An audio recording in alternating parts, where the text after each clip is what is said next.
இஸ்ரவேலின் பரிசுத்தராயிருக்கிற உன் மீட்பரான கர்த்தர் சொல்லுகிறதாவது, பிரயோஜனமாயிருக்கிறதை உனக்குப் போதித்து, நீ நடக்க வேண்டிய வழியிலே உன்னை நடத்துகிற உன் தேவனாகிய கர்த்தர் நானே. நல்ல மனுஷன் தன் இருதயமாகிய நல்ல பொக்கிஷத்திலிருந்து நல்லதை எடுத்துக் காட்டுகிறான். பொல்லாத மனுஷன் தன் இருதயமாகிய பொல்லாத பொக்கிஷத்திலிருந்து பொல்லாததை எடுத்துக் காட்டுகிறான். இருதயத்தின் நிறைவினால் அவனவன் வாய் பேசும். உன்னை ஒரு கன்னத்தில் அறைகிறவனுக்கு மறு கன்னத்தையும் கொடு. உன் அங்கியை எடுத்துக் கொள்ளுகிறவனுக்கு உன் வஸ்திரத்தையும் எடுத்துக்கொள்ள தடை பண்ணாதே. உன்னிடத்தில் கேட்கிற எவனுக்கும் கொடு. உன்னுடையதை எடுத்துக் கொள்ளுகிறவனிடத்தில் அதை திரும்ப கேளாதே. என் அன்பு பிள்ளையே, இந்த நாள் உங்களுக்கு ஆசீர்வாதமாயிருக்க நான் தரும் வாக்குத்தத்தம் இது.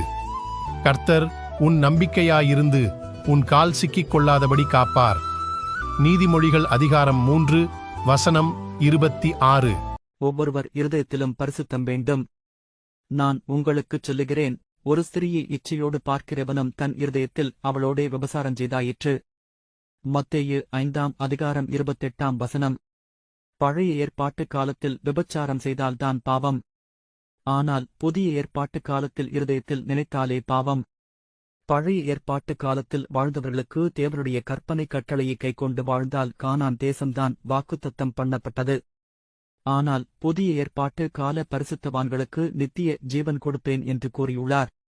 இயேசுவோடு நித்தியமாய் வாழ வேண்டுமென்றால் இந்த பூமியில் பார்வையிலும் நடக்கையிலும் இருதயத்திலும் பரிசுத்தமாக ஜீவிக்க வேண்டும்.